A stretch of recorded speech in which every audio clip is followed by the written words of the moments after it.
Hey everybody, how's it going? Thanks for joining me this morning. We've got some philosophy bright and early here for you today. So we've been working on a series about Aleksandr Dugin and his book, The Fourth Political Theory. It's got a lot of very interesting things today. This is part 3 of that series. And so we're going to be delving into our next set of chapters and looking at some concepts where he addresses kind of the changes of the idea of civilization, changes in the idea of liberalism, and all kinds of other stuff. We'll be delving in there real quick. Now, with me is Michael Millerman. He is a Dugin scholar. He helped to translate The Fourth Political Theory, and he himself has written a book on Aleksandr Dugin and his thought. Michael, thanks for joining me.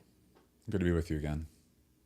Absolutely. So we're going to jump in right where we left off in part 2. But before we do that, guys, let's hear from today's sponsor. This episode is brought to you by the Intercollegiate Studies Institute. The Intercollegiate Studies Institute is a conservative nonprofit dedicated to educating the next great American. ISI understands that conservative and right-of-center students feel isolated on college campuses and compelled to defend their reputation and dignity while seeking to carve out a brighter future. ISI has a variety of different content, events, internships, and fellowships geared towards helping students and opening up career opportunities. ISI offers graduate students and entry-level journalists the opportunity to receive fellowships and secure internships. Nate Hochman, who's been a guest on this show multiple times, got his start on National Review through ISI, and he's just one of many journalists and academics who were able to start their careers with the help of ISI. This spring, ISI is going to be hosting a debate between Michael Knowles and Deidre McCloskey on the subject of transgenderism that will be live streamed on YouTube. And in the fall, everyone's favorite Fox News host, Tucker Carlson, will be giving the keynote address at ISI's annual gala. On all issues, both economic and cultural, ISI wants their students to know that they're not shying away from the problems facing our country, because in letting the left win is a pathetic way to watch civilization die. To learn more, check out isi.org. That's isi.org. You can follow the link down below in the description of this video. All right, guys, so let's go ahead and jump right in. Now, we've arrived at chapter 7. If you'd like to catch up with our discussion, all the previous discussions about this book are linked below. There's a playlist there, so you can make sure you're with us here. But on chapter 7, Dugin starts talking about the concept of civilization.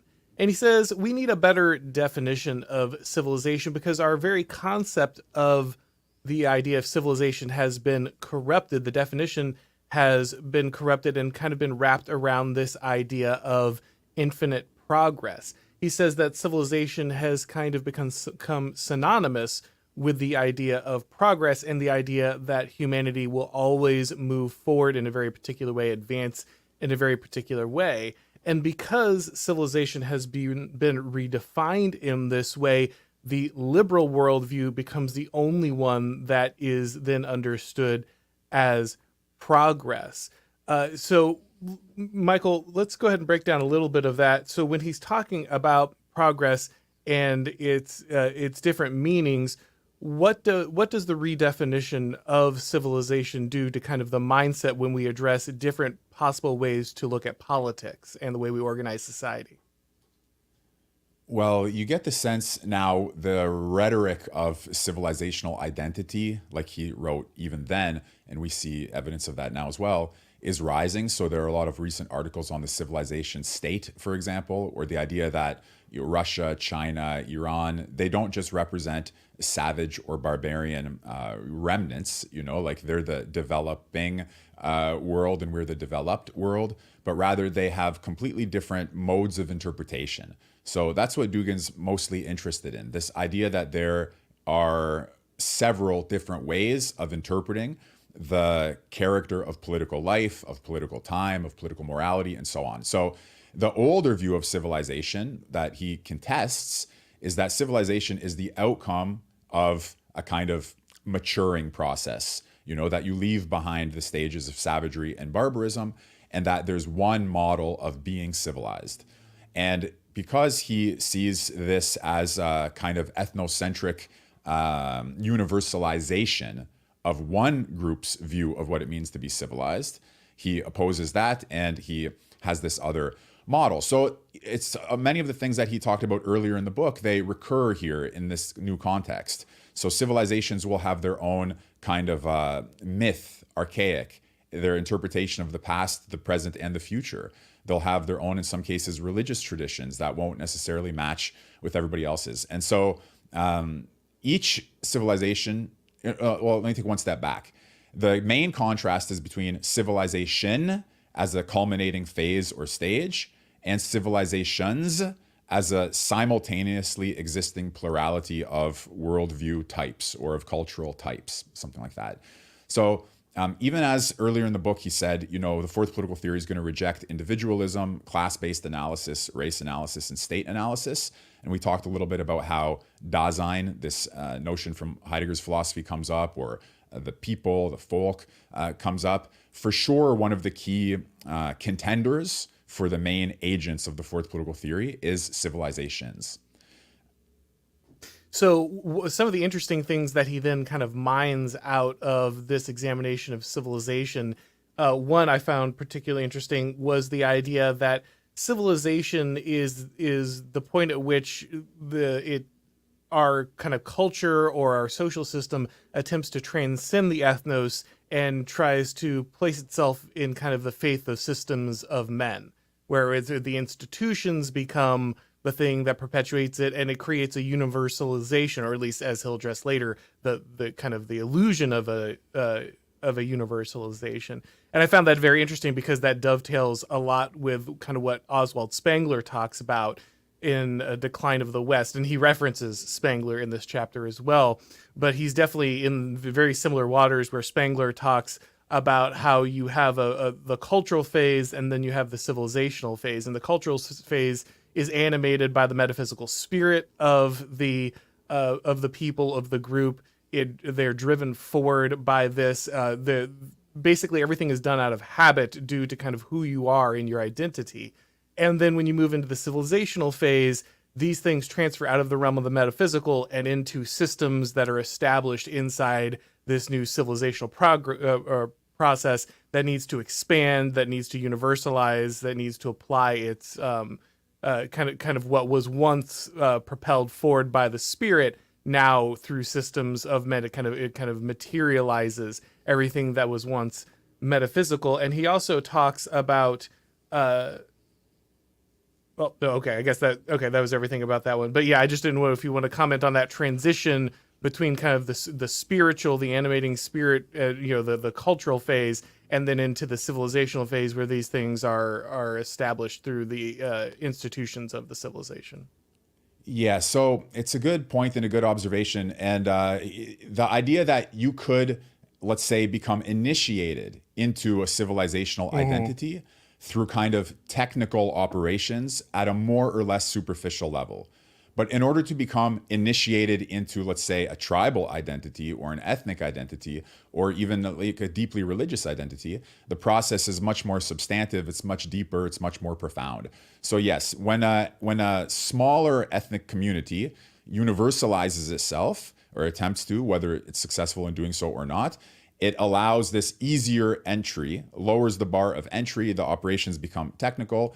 But a key point for Dugin, and this is present in this chapter in an important way, is that the substantive, difficult, profound side of identity, it doesn't just mysteriously disappear when we get into the superficial layer of technical operations that allow us to become members of this or that civilization.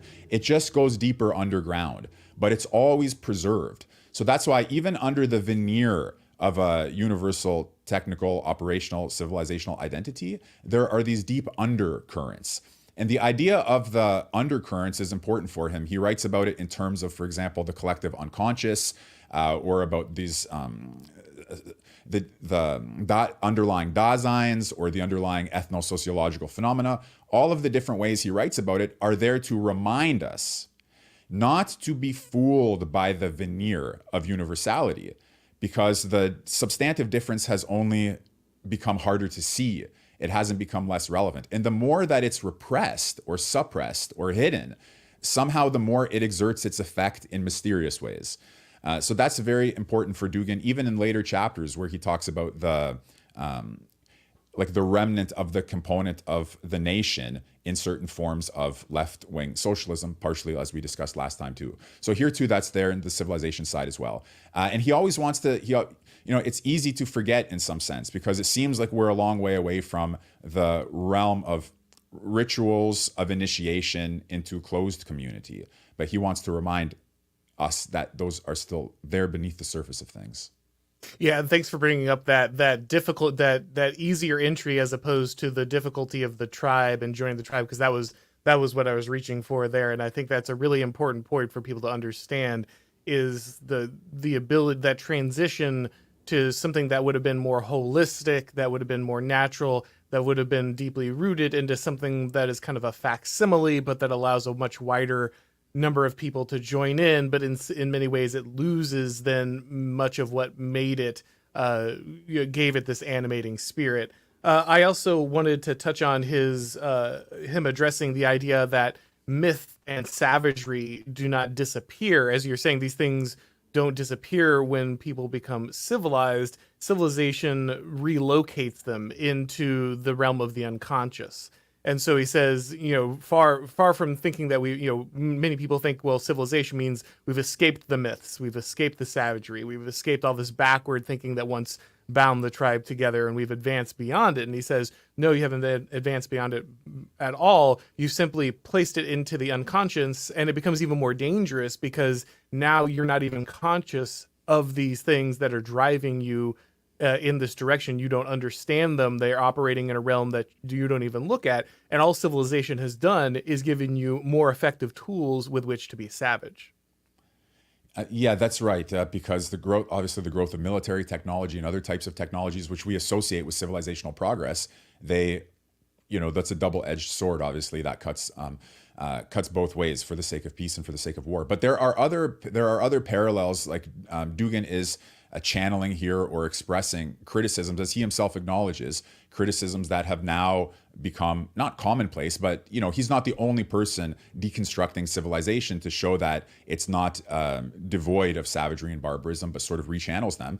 I'll give you a simple example. Carl Schmitt's concept of the political, where he says that there's a tendency among those who invoke humanity. They say, we're the humanitarians, we're fighting on behalf of humanity. What that does is radically dehumanizes the people who don't share their own perspective. So normally you have somebody recognizing that they're facing another human enemy, and they're sort of on the equal plane of human friends, human enemies, and a nice configuration of the field of the political. But when liberals say that they're fighting on the side of not just their group, but humanity as such, then that means they're automatically opposed not to a human enemy, but to a subhuman or dehumanized enemy. So to dehumanize the other is another form of savagery or barbarism, because suddenly they lose all claim to any human decency altogether. So it's a similar principle here. When you invoke civilization on your side, you automatically, on the flip side of that, have rendered everybody else uncivilized, and therefore you either have the task of bringing them up in a forceful way, or of destroying them, or of caging them off, or whatever the case might be. So there are a lot of different figures.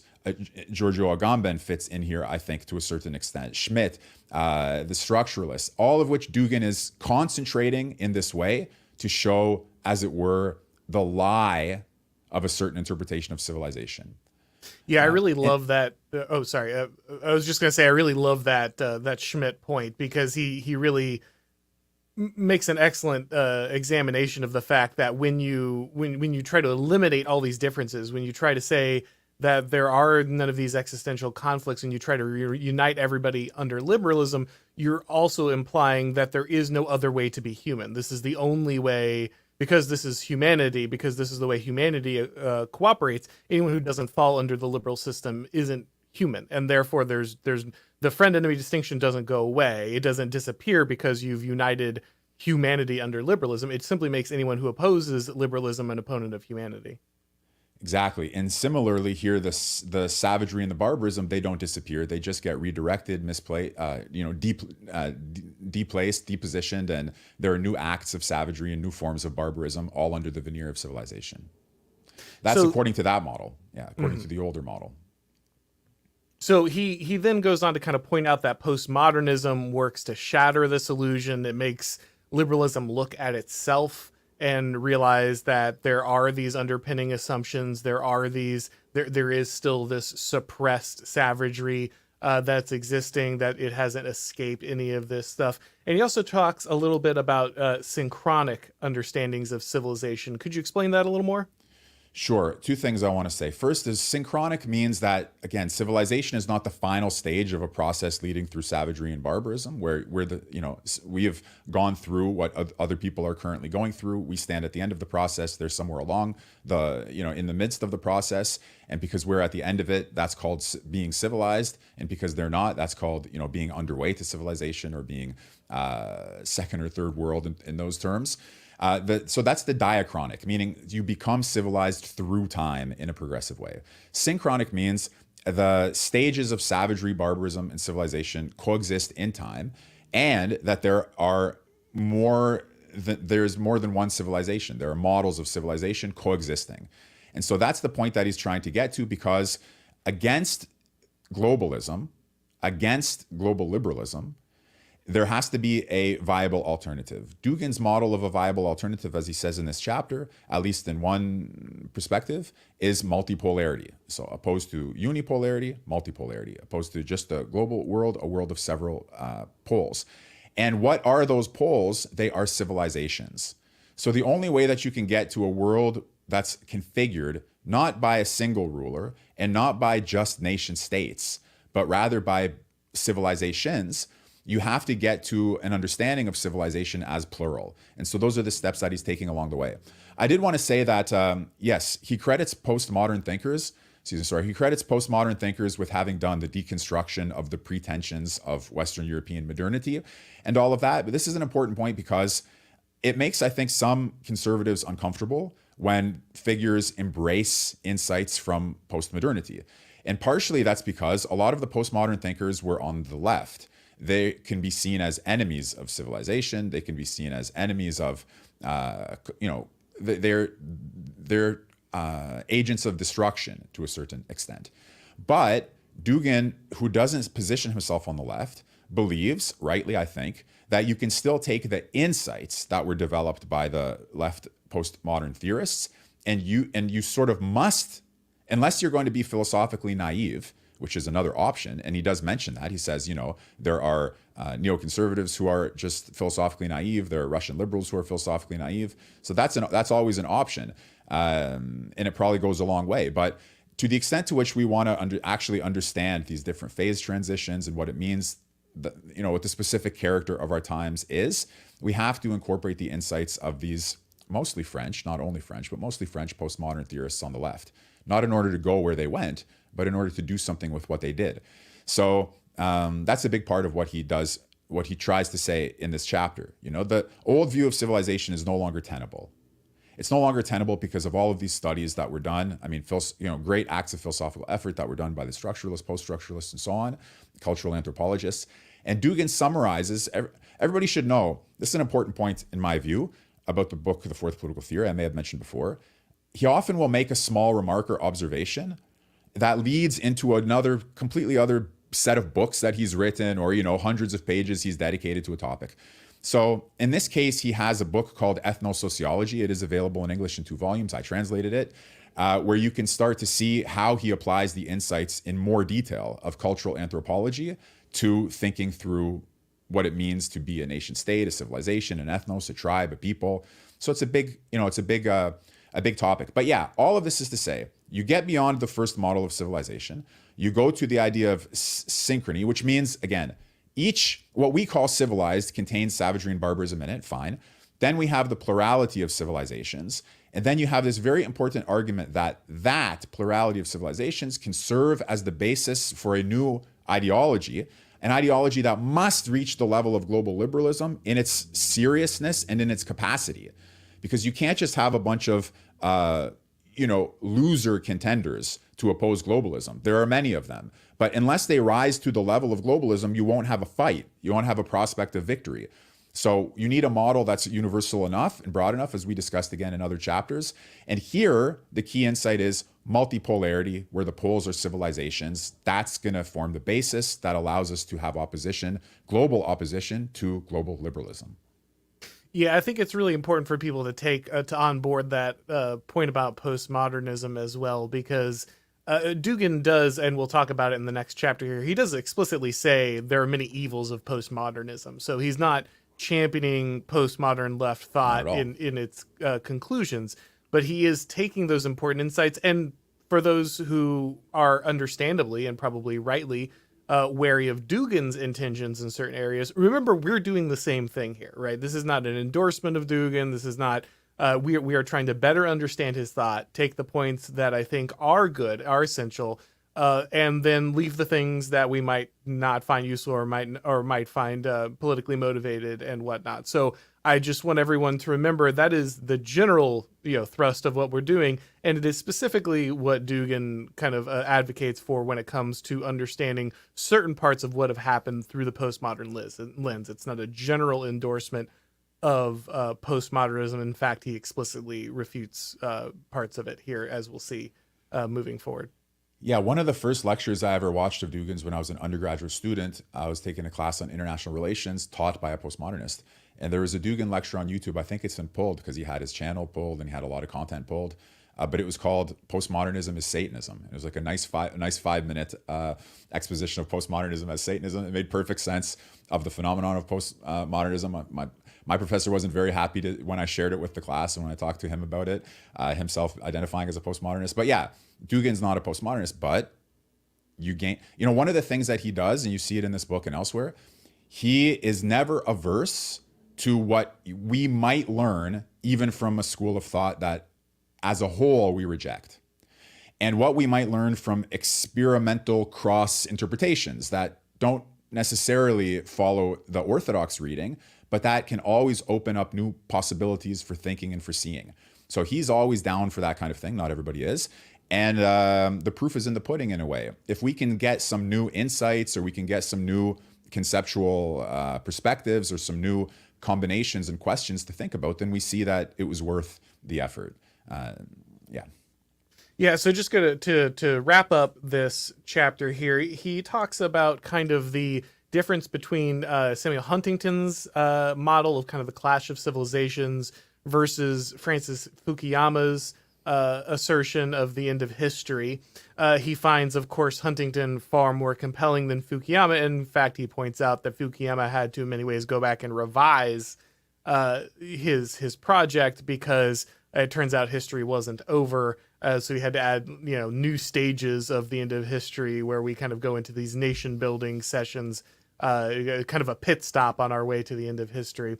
And he also then addresses what you've hinted at multiple times, which is that civilizations can serve as kind of a way to fill the ideological gap between these different opposing small movements against globalism. It can create a larger force that can actually successfully oppose globalism, as opposed to all of these smaller efforts, these internal efforts inside a particular nation or region that is not working right now. Mm-hmm. About the Huntington and Fukuyama, a quick point on that. Mm-hmm. So Dugin shows us that you can have compatible globalism and nationalism. How? When your nationalism is not ethnic nationalism or national populism or national conservatism, but rather when you're building a nation in order to overcome it. Trudeau once called Canada the first post-national state or something like that, but you can only become post-national once you've been national. So the idea is that in order to get to a post-national global order, you first have to build up nation states through the state development so that then they can overcome their statehood. So that's how you can combine globalism and nationalism in one perspective. Obviously, nationalism is also opposed to globalism, but that's when it's ethno-national or populist national or right national or something like that. So that's an important point. And then one other thing, just for people who are trying to follow every thread here, in case anybody is like that, wants to chase down these arguments wherever else they occur. So Dugin used to be a professor at Moscow State University, where he taught international relations theory. And he, in one of his textbooks that he wrote, he has a chapter on theory of a multipolar world, namely on his own theory of international relations, alluded to in this chapter. I translated that as well. It's available in English, Theory of a Multipolar World. And he gives there several different ways to understand the study of civilizations, like in terms of their cultural codes, in terms of their education, in terms of the internal structures. Like he goes through here are 10 different ways, 10 different approaches to the study of civilization. They're all viable. And if we take all of the civilizations mentioned in this chapter and all of these methods of study, we'll produce a rich like encyclopedia of civilizational studies. So that's the book Theory of a Multipolar World, worth looking at for the multipolar side of things. Yeah, it is very interesting, that approach of building up the nation state to create globalism, as long as it's the right kind of nation state. It has the echoes, of course, of Marxism. We need to go further into capitalism before we can get to the revolution. Something that he'll address again here later on as we move through these chapters. But is there anything else you want to talk about the great spaces or his multipolar approach before we move on to the next chapter? So I just say briefly, questions, there are secondary questions about a multipolar world of civilizations. How are they organized? Well, he refers to Carl Schmitt's Grossraum, order of large spaces. So there's sort of regional universalisms or regional blocks, larger than a nation state, but smaller than the world. They're miniature worlds. He mentions European Union as one example, Eurasian Union as another one. BRICS probably is one that he's engaged in at the moment, building that up as a civilizational type block. So you have regional blocks, you have civilizations, you have their organization in regional blocks in these Grossraum, and then you have the specific legal set of relationships among all of the players, like, whatever kind of customs union it is. So there are those three levels, and you can work your way up from the legal to the political to the philosophical, or you can work your way down. But he says that's going to be the new model for the construction of the world after liberalism. Excellent. So our next chapter is about the left being in crisis, kind of the crisis of philosophy on the left. Now, very interestingly, I think a lot of people on the right would just assume that globalism and leftist ideology is the same thing. He does not see it that way. He sees the left as also in opposition to globalism, but he's talking about in many ways the old left, which we'll get to here in a second. Now, there are still many of these remnants. I myself have talked with a number of classical Marxists who are very angry at wokeness, who hate modern progressivism, that kind of thing. But these people are very small in number at this point, at least, especially in the West. There's very few, the vast majority of the left has happily followed along with kind of progressivism and liberalism triumphant, I guess, neoliberalism, whatever you would like to call it, post-liberalism. And so when I refer to the left, I am usually referring to globalist forces. But it is worth pointing out here that there is a mostly defeated school of leftist thought that is in opposition to globalism in many ways. And that's the first one he addresses here. So he talks about the old left, and he kind of breaks it down into a couple groups: your orthodox Marxists, your social democrats, your post-social democrats, and your European orthodox Marxists. Is there any part of that you want to go ahead and touch on, kind of the old left's relationship with where we are now? I think you're right that they're less relevant socially, and he recognizes that. He says they haven't really taken into account the intellectual developments or the political developments, transition from industrial age to information age. They're still sort of like the old stodgy defenders of compromises that they don't really have the greatest relevance or significance, but it is important to be able to identify them and to be able to distinguish them as a category. But I think for him, they're the least interesting group. Mm-hmm. All right, so then we'll go ahead and move beyond them there. The next group that he talks about is, of course, the New Left. And the New Left is made up of many of our postmodern thinkers, right? It's made up of a lot of the people that we've been talking about there. Do you want to address some of his thoughts just on the New Left? Oh, sorry. Before we go to the New Left, so he does say that's he says, if any of the leftist groups have a claim to be the leftist project, like an actual political vision, like a series of goals and aims and plans and taking over institutions and rewriting our moral codes and infiltrating here, there, and everywhere. That's the new left. Okay, the old Marxists aren't doing that. But before we get to the new left, I think it's worth mentioning in passing this other group that some people who know about Dugin know about with whatever degree of seriousness, which is the not national Bolsheviks or national gauchists or the the national left. So this is different from the old left because this group, the national gauchists or the national Bolsheviks, we mentioned it before, but it's worth saying again, I think, they combine a kind of social justice, anti-globalist, in some cases anti-American, anti-capitalist type perspective with deep ethnic energies, deep national and archaic energies.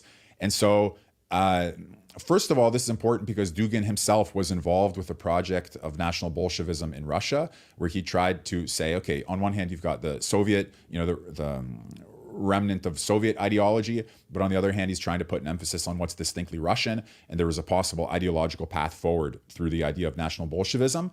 He mentions that, that national Bolshevik project it didn't go the direction he wanted it to, so he abandoned it, but it's still important to know. And then when we look around today in our cultural and political context and social context, I think there can sometimes still be the confusing observation when leftists who seem like they want to get away from all national identities or ethnic identities, at the same time are doubling down on their non-European identities. So like, it's almost like to talk about your European identity is off the table, but to talk about your non-European identity is very much on the table in some of these circles. So that can be confusing, I think, because as Dugin puts it, the national element of those national Bolshevists is under-theorized. So like, you know what I mean? It becomes a confusing situation. They're on the left, they seemingly are against identities, and yet at the same time, they're invoking ethnic, tribal, archaic, or non-European, non-Western type identities. So he says that represents a specific kind of movement, specific with its own, with a specific way of thinking it through. But it remains under-theorized. It's not the most serious movement. It has some prospects, he says, like some prospects for what? For continuing to be relevant, because people's, in his view, ethnic, national, tribal identities still exert some dynamism. So if you combine that dynamism with the basic theses of the left, then you're going to have the continued relevance of this particular movement, but he says, as I say, it's unorganized and it's under-theorized. So with that aside, National Bolshevism aside, and by the way, an interesting piece by Dugin on this topic is called The Metaphysics of National Bolshevism, where you see he opposes the open society and Karl Popper, and he defines National Bolshevism as basically everybody who's against the open society gets categorized as a supporter of National Bolshevism. So that's a nice essay to read. But yes, the new left, that's the big deal for him. That's where the action is. Politically, intellectually, culturally, that's what matters. And the new left, the postmodern left, as everybody I think now knows, I'm sure your listeners more than most, the new left, the postmodern left, they're rewriting the meaning of being human. They're rewriting the nature of identity. They're all in on a kind of virtuality of the world instead of reality of the world. And he goes through that in a way that I think is helpful for people who aren't used to seeing these things brought together. Like, it's not just one left. The Marxist left is not the same as the National Bolshevist left, is certainly not the same as the postmodern left. Yeah, the one that we see in kind of America and the forefront of the Cultural Revolution in much of the West does tend to come from the New Left. So I think that's the one that everyone kind of focuses on.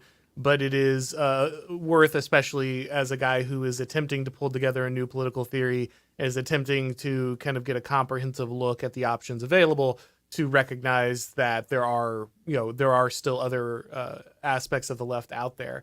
So for the new left, he lists a number of kind of projects that they have underway. I'm just going to read those out because they'll set the frame for what we're talking about here.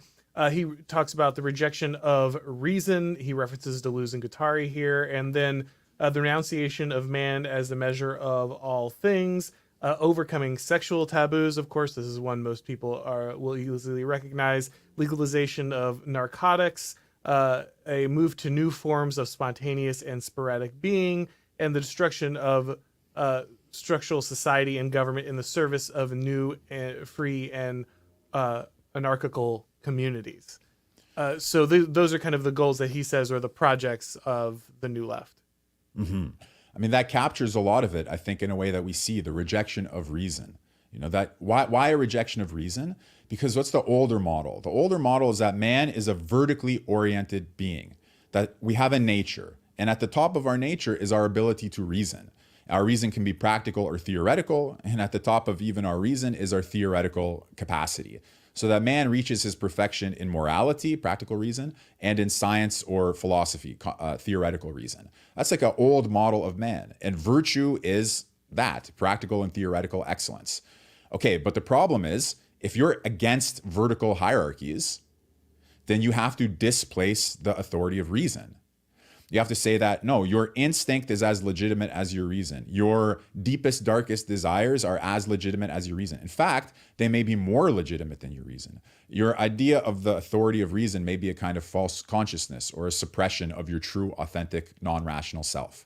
So this rejection of reason, embrace of, as he puts it, a conscious adoption of schizophrenia, right? So it's anything that represents stability, order, hierarchy, naturalness, excellence, definition, form, ideal, all of that is out the window in exchange for these like schizophrenia, craziness, randomness, disorder, free, sporadic, spontaneous existence. I do think that captures the gist of a lot of it. And we see the explanation for it. If you're against hierarchical communities, man himself is a hierarchical community. Therefore, you have to attack the nature of man, turn the arrows in on our reason. Yeah, for sure, sexual liberation, for sure, the legalization of all kinds of narcotics, I think is captures something of the zeitgeist, doesn't it? And it's important, I would say, to note that these tendencies for him, we mentioned before his views on postmodernism not being altogether positive. These tendencies lead to the destruction of the human essence. They lead to the destruction of the human being. They also have everything that people are concerned about today, the social costs, destroying families, destroying schools, degeneration of higher education and things like that. But ultimately, they're dedicated to the destruction of the human essence, because human essence is essentialism. Essentialism is exclusionary, hierarchical, fascistic, oppressive, and so on. So this all culminates in a war on the human being. And for sure, that makes a great divide. Those who are against the human being and those who are for him. Which is very interesting, because obviously this is where Dugin, of course, attacks, this new left, these aspects of postmodernism. He's not for the destruction of the human. I find it interesting. He references Deleuze multiple times in this, and Anti-Oedipus, I think, is not taken as part of the postmodern canon by most right-wingers as much. Like, a lot of people who study postmodernism don't focus on this, but I think he rightly understands kind of the consequences of some of that thought, and how much of an impact it has on kind of the goals of the new left, even if others don't focus on it as much. But I also think it's interesting about the abandonment of reason, because in many ways, of course, this is what scares conservatives the most about postmodernism, and understandably so, is just the complete abandonment of reason. But I think in many ways, Dugin and others who are critical of liberalism they're not advocating the abandonment of reason, but the reordering of the understanding of humanity to put reason in its proper place. And so in ways, he is also asking, and many of us on the right who are exploring this are asking, that reason be understood better as a part of human existence rather than the ultimate and only defining characteristic of humans. And so he would, I think, push back against their complete rejection, but would not be against perhaps a reordering or prioritizing of it. But maybe you can expand on that. No, I think you're right. Dugin is not alone here. I think the next best point of reference is Leo Strauss. So the problem is this: you have modern rationality.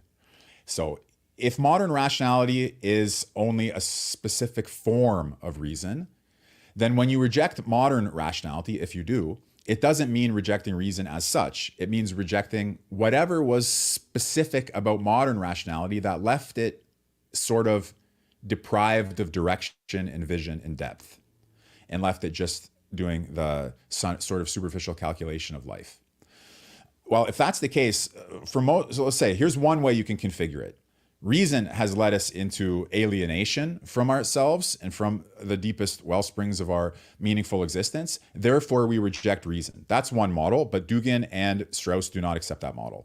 Second one is, in response to the failure of modern reason, we find an alternative that is not pure irrationalism.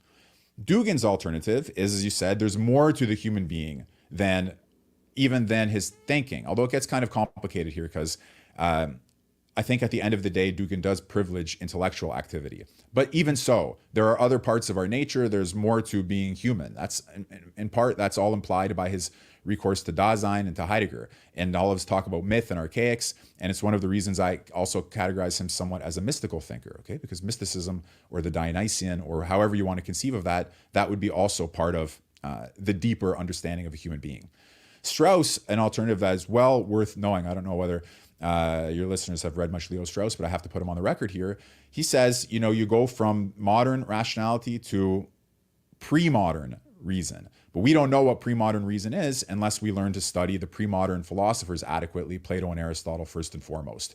So both of these guys, Dugin for sure, is thinking about how do you get away from the degenerate character of modern rationality without just running into the hands of schizophrenia and insanity and deliberate stupidity.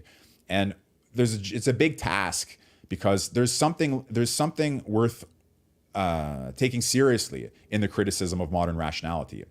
But to run from that from the frying pan into the fire would be a total mistake. What we need, and this is always part of Dugin's topography, Strauss's as well, we need to go not just away, but deeper to where did things go wrong? What was man before he got parceled out into these superficial elements, And when we have a more authentic, more integrated, deeper, and accurate understanding of the human being, we can preserve both our rational and intellectual tendencies and our spontaneous, sporadic, free, dynamic, chaotic tendencies without the cheap version of either one of them. You get their actual, true, genuine relationship, but only if you go deep. Absolutely. And the last part of this, I don't know if you want to touch on it, is specifically about leftism in contemporary Russia. I don't know if there's anything you want to, that's very specific, but. No, I'll just say that in all of the questions that he raises throughout the fourth political theory, he's always going back and forth in a way from the general statement, which could apply to anybody, anywhere, which is why we're able to talk about it, you with the US, me in Canada, and try to understand what it means for the Western world and for ourselves. And then he'll also sometimes go back and comment, what is this like specifically in the case of Russia? And he does that here, he does it elsewhere. It is important for him that the Russian question is not merely local or particular or of interest, private interest. He does think globally or generally that the prospects for a multipolar world depend in a fundamental way on whether Russia can assert itself. So he has a local particular interest in Russia, but he also has a sort of universal general interest in Russia, because without Russia's revival or rebirth, there can't be multipolarity. But in that chapter, he doesn't go into those details. He just says, he just does his little overview about how postmodernism is starting to affect Russia through art and through apps. People, it's kind of like, this is kind of an important point, that when people are browsing their phones on TikTok or they're doing whatever, they watch some show, this is kind of like the Spy Kids 2 thing from earlier. Mm-hmm. Together with the media that they're consuming, they're imbibing postmodern moral codes. Not because they're reading postmodern tracts, but because the postmodern morality is built into the education and the entertainment and the medium. Yeah.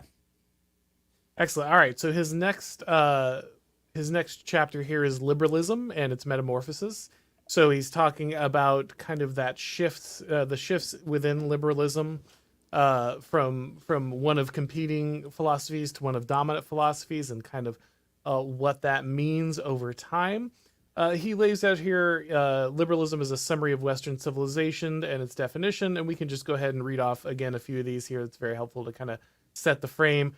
But he says it's a political and economic philosophy, ideology embodying itself in the most important force lines of the modern age and epoch of modernity. And he lines out some of its tenets: the understanding of the individual as the measure of all things, belief in the sacred character of private property, the assertion of equality of opportunity as the moral law of society, belief in the contractual basis of all sociopolitical institutions, including government, abolition of any government, religious, or social authority that lays claim to the common truth, separation of powers, and the making all social systems of control over any government institution whatsoever, the creation of a civil society without race, peoples, and religion in place of traditional government, the dominance of market relations over any other form of politics, and kind of lays those out as the basic tenets of liberalism. Do you want to respond to their kind of his definition of liberalism or modern liberalism? No, I think it should be familiar to people as a kind of classical, as what we call classical liberalism. So when people today say liberalism and they mean wokeism, and then they try to oppose wokeism on the basis of something else they call liberalism, it's, this is classical liberalism. If I'm not mistaken, I don't know his thought well enough to really say, but I think roughly, this is like when people like James Lindsay oppose wokeism, they're not talking about going to Evola and Guénon and Schmitt. They're talking about going to, a civil society without races, peoples, and religions, separation of powers, dominance of market relations, right? An individual as a measure of all things. So this represents your good old-fashioned classical liberalism, more or less. And then he talks about freedom from as kind of the defining dogma of liberalism. And he has a very powerful passage here a little later about freedom from, which I'll read out when we get there. But he kind of talks about how increasingly liberalism needs to free everyone from ideas of like church, class, race, any ethnic attachments, any kind of collective identity whatsoever. And this is something that I've talked about a lot. This is liberalism, yes, but I also think it's interesting, and he doesn't do this here because I don't know if he's interacted with the thought of Bertrand de Juvenal. I don't know if he references de Juvenal anywhere else, but de Juvenal actually identifies these actions as the actions of the centralization of power. He says that in order for power to centralize, it must take the responsibilities, because duty and responsibility, dependency is what builds sovereignty. And so because people have duties to their religions, their ethnic communities, their families, their neighborhoods, they therefore cannot be completely dependent on the government. These intermediate social spheres keep the government's power from growing and becoming total. And he says that basically for power to become total, for the government to take total control, it must collapse these spheres. It must remove those spheres of responsibility. And so it's very interesting because I often see people identify liberalism or capitalism as a particular ideology that demands these things. But I think it's also interesting to remember that these things show up in other ideologies that wish to centralize control through state power. And so he does identify these as liberalism here, but I think it's also interesting to remember that liberalism is not alone in its need to collapse these spheres if the state wants to accrue more power. And one of the reasons liberalism has reigned triumphant is not just that it's the most compelling thing on the market, but that it's the best thing for states to use to centralize their power. It's the most resilient thing for them to use to centralize power. The very important big picture points there. Other ones that come to mind for me that may be related, Strauss, he called Hobbes the first liberal because Hobbes was the first person to put an emphasis on rights and on the idea that we need to get away. Society is based on what we need to get away from, what we need to be free from to a certain extent, and not what we're going towards. So the classical political philosophies, they organize their understanding of political life as culminating in man's perfection, Whereas Hobbes organized this political teaching as we're getting away from a state of nature, we're getting away from a state of scarcity, getting away from a state of violence. Nature becomes something that we get away from, not something that we fulfill. For Strauss, that was important as a characterization of the first liberal teaching. And in Hobbes, we have the Leviathan. So a combination of great state power on one hand and of rights-based teaching on the other. So you're probably right that there are other instances where these two things go together.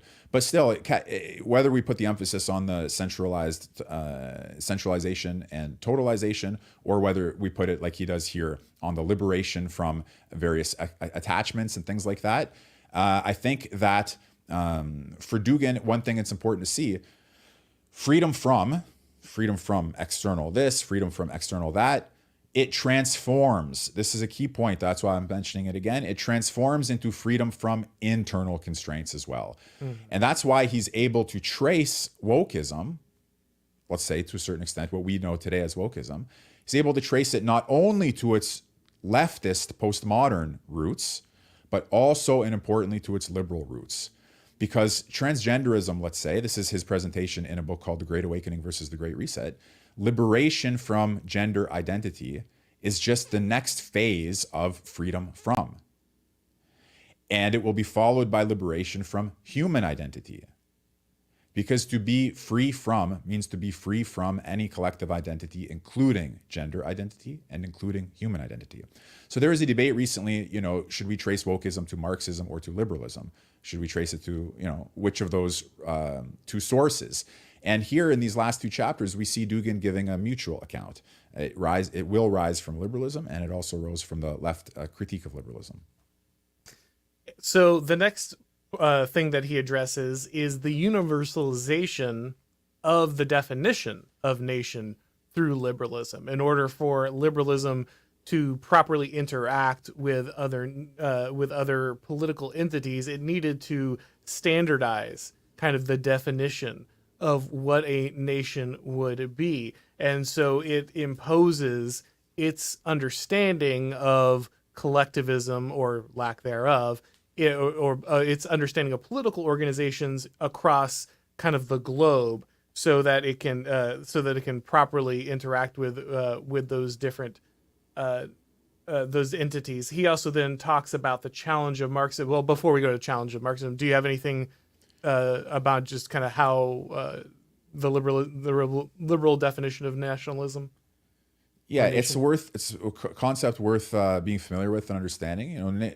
Liberal nation states are contractual agreements among individuals that constitute them as citizens. So there's nothing there about like a natural identity or an essential identity or, again, tribal, ethnic, archaic or religious identity. It's individuals, contracts, and juridical notions. It's citizenship as a juridical notion, which is already abstracted. If we start with the ethno-sociological model, by the time you get to the national state, the liberal national state, the civic national state, you've really pushed the ethnic identity, tribal, religious, archaic, unconscious down, and you're in the realm of total conscious construction. Citizenship as a juridical category is a conscious construction designed to basically abstract from everything that's not individual about us in order to build these identity neutral, as it were, nation states. And so for him, that's a logical step in the development of liberalism. As you said, liberalism had to accomplish that. And then after the national states would be, the civil society, global civil society, where basically the whole world becomes, you become a citizen of the world.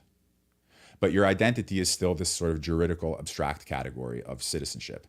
I add, not that there's anything wrong with that, but from Dugin's point of view, we have to distinguish that from the other forms of nationalism and the other forms of state identity. Yeah, if you want to look into this and other sources too, people like Joseph de Maistre approach this and talk about kind of this silly notion of this. Even Schmitt talks about how you can't get a man to die for an economic zone, which is always one of the ones I thought was a very poignant point from him. But just this shift of national identity from something that is inborn, that is something that is key to one's understanding of your place in the world, to being something that you contractually enter for some kind of benefit that could be added or lost with a stroke of a pen is a relatively new notion and something we should keep in mind when we're understanding kind of these concepts. But the challenge of Marxism here, so he kind of just brings in, in some ways that Marxism is an extension of liberalism. That its critiques are mainly that liberalism does not provide many of its promised benefits or promised outcomes, and so it needs to kind of remake liberalism in order to bring about kind of a more fulfilled version of its promise here. I don't know if you want to comment on that with the points they have there.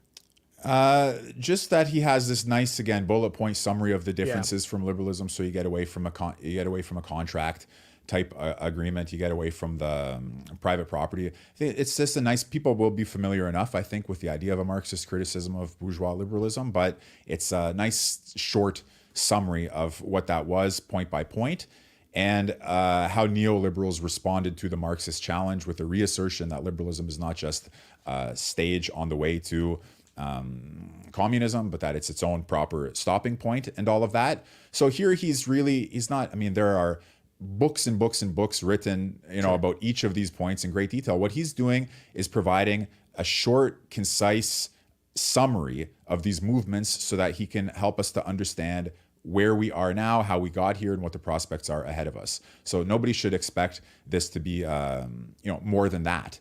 But it captures it, I think.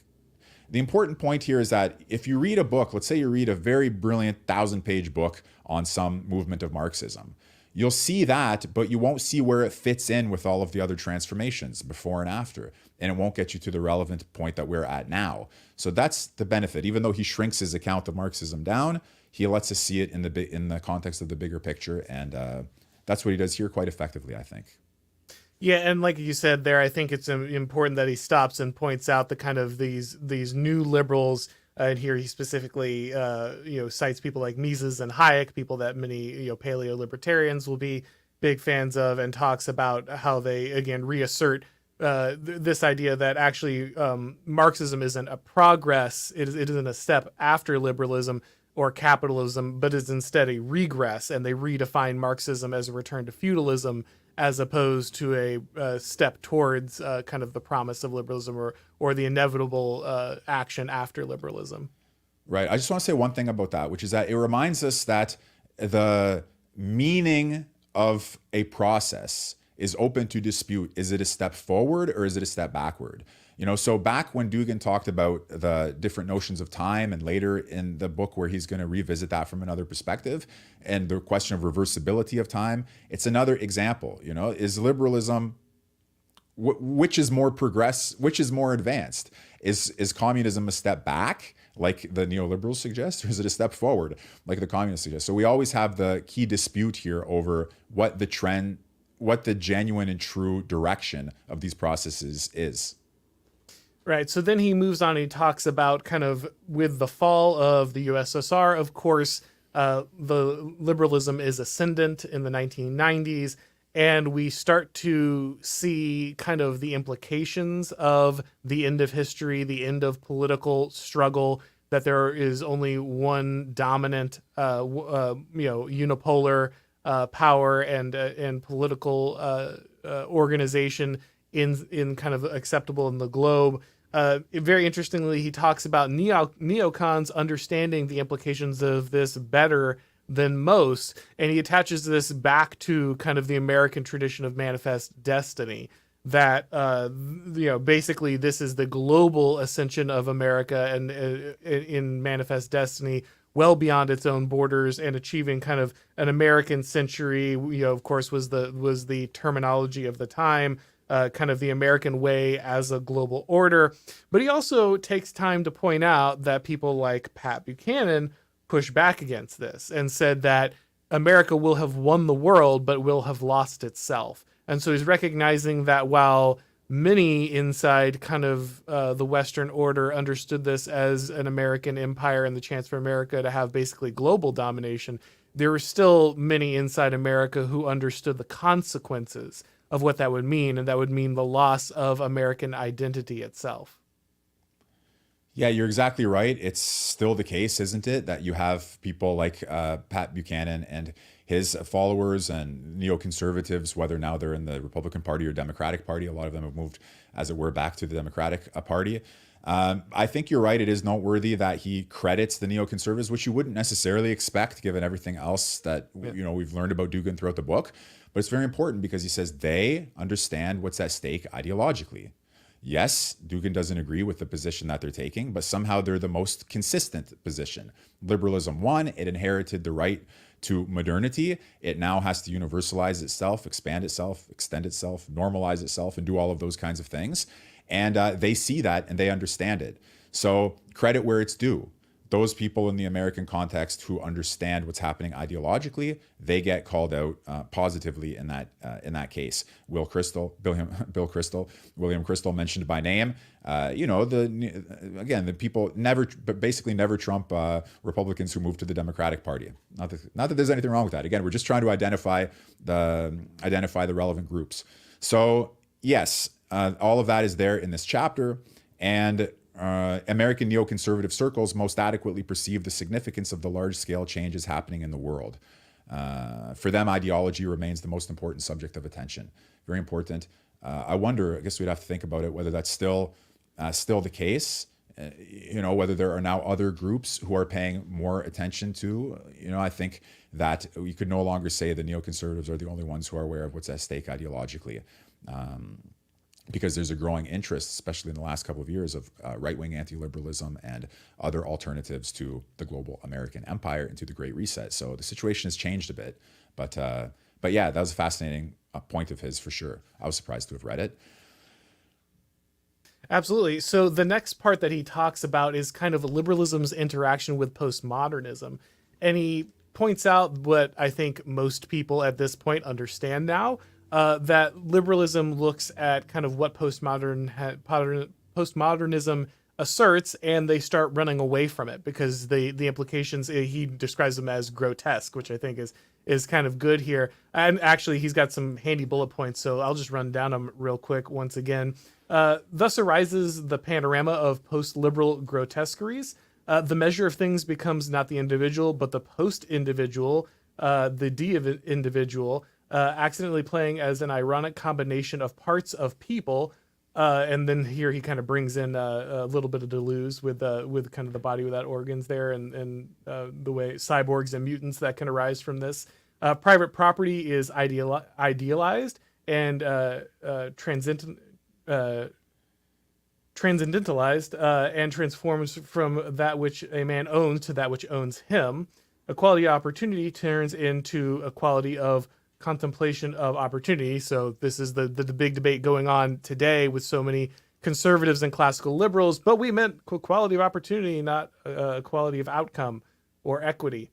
Belief in the contractual character of all political and social institutions grows into equalization of the real and the virtual, and the world becomes a technical model. All forms of non-individual authorities disappear altogether, and any individual is free to think about the world however they see fit. Principles of separation of powers transforms into the idea of electronic referendum. Again, we kind of see this transformation of the voting system and input here. Civil society completely displaces government and converts into a global cosmopolitan melting pot. Again, if you want to see some more thought on that from the right, you can look at Sam Francis and Leviathan and Its Enemies. And from this economy is destiny, it takes up the thesis of the numerical code that is destiny. So far as work, money, and the market and production and consumption, everything becomes virtual. And so it's very interesting that he kind of talks about, and again, this was written in 2012, right? Or around there? The translation is 2012. I think the original Russian version is 2009, but yeah, some time ago. So in many ways, this is a little prophetic because the kind of the postmodern revolution, the wokeness explosion hadn't quite hit its peaks yet. It was still in kind of its incubation period in much of the American academia and American culture. And so he's describing kind of the reaction that classical liberals, again, like James Lindsay and maybe Sam Harris and others, who are very uncomfortable with the right, but want to police what the left has become. And this is kind of why we can see this tension kind of between the opponents of postmodernism and wokeness. Some understand their deeper problems of liberalism and that these are in many ways consequences of liberal thought. Others just want to freeze liberalism in the place where it was and don't want to look at want to see what's happening here as only as a Marxist subversion of what liberalism was. But Dugin here kind of lays out that here's all the things that are going to happen once liberalism really sees what postmodernism is transforming liberalism into. Yeah, absolutely. It's probably going to be a relevant debate going forward whether or not it is inherent to liberalism to lead to these grotesque post-liberal woke type theses and ideas or not. Obviously, a lot of people have a stake in defending classical liberalism as they see it, or in seeing Marxism as the only source of the contemporary perversions. But there's a case to be made, and Dugin is making it as best as he can in this and other works, that it's inherent to liberalism to transform itself in its desire to liberate from these external authorities. It liberates from the internal ones, and then you get, again, liberation from reality as such, total virtuality, liberation from all of these things leading to the crazy state of affairs that we're seeing more and more now. So that's a question. That's why wherever we land, I would say on that question, this is kind of my editorializing here, wherever we land on the question of whether liberalism itself is to blame or not, for sure we would benefit in, number one, considering the claim that it is, and number two, relatedly, considering therefore that the solution lies outside of the realm of liberalism. And this is where he has a great quote on freedom from. He says, "Freedom from is the most disgusting formula of slavery, inasmuch as it tempts man to an insurrection against God, against traditional values, and against the moral and spiritual foundations of his people and his culture." So kind of strong words there against this idea of freedom from. He talks a little bit here, of course, again, about liberalism in contemporary Russia. But then the last section here of this chapter is going to be the most controversial one. So we want to hit this before we kind of run too long here. The Crusade against the West. And here he specifically calls for a crusade against the West, a crusade against America. Many people will read this as just his opposition against kind of the American empire or the wider Western empire and kind of liberalism and the liberal idea, or the idea of Western liberal democracy.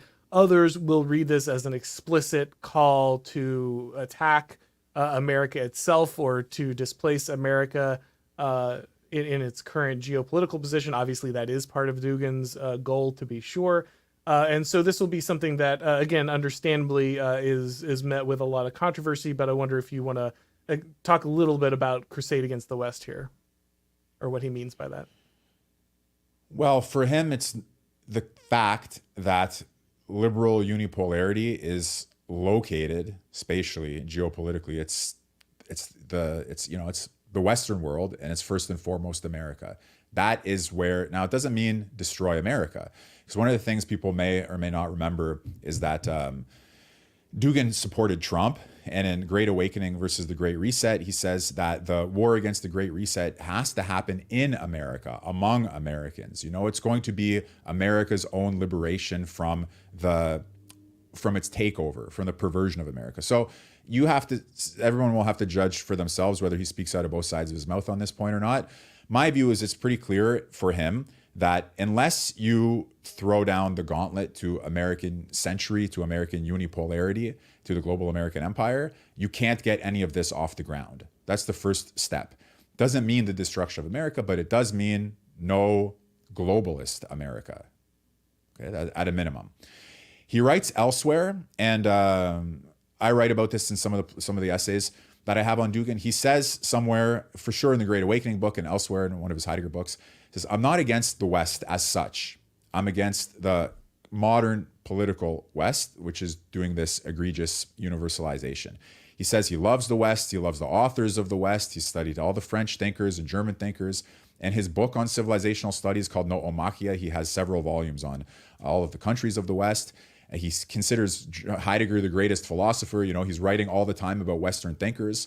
So all of this is to say he doesn't hate the West as such. For him, the two greatest thinkers, Plato and Heidegger, we both consider them part of the Western tradition in that sense.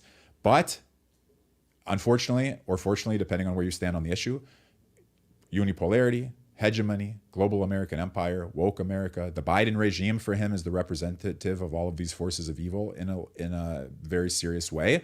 They're the forces of the Great Reset. That is all a huge problem.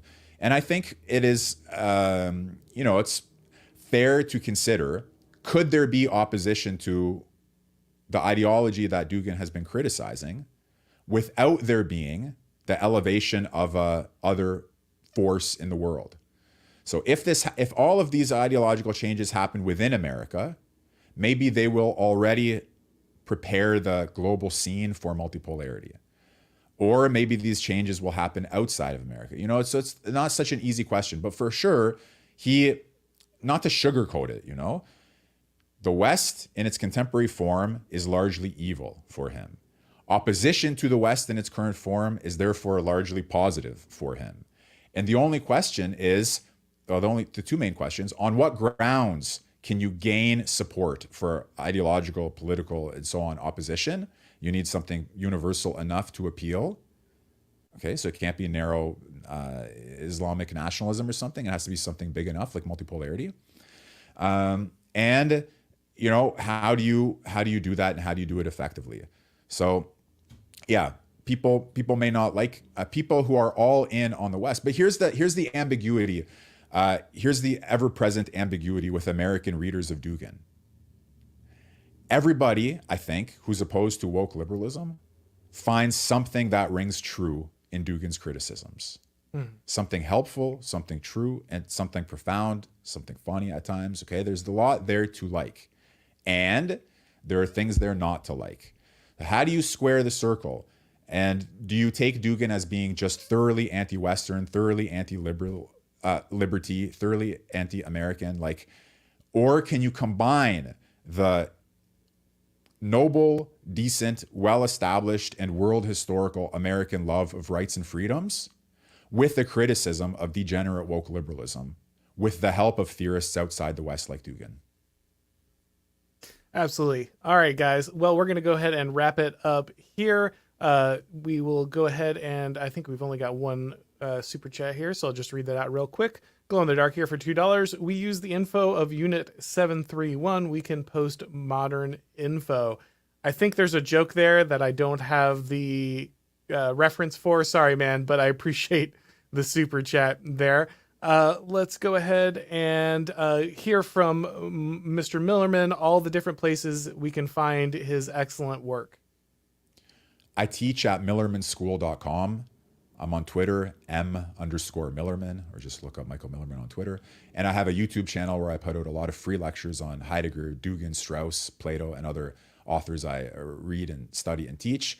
So main place is millermanschool.com. Otherwise, just search me up online and you'll find everything I'm doing.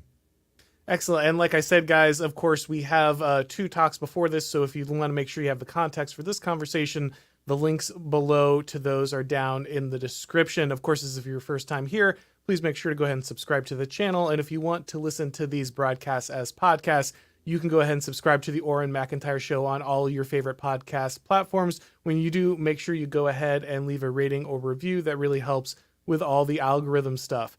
Thanks for coming by, guys. And as always, we'll talk to you next time.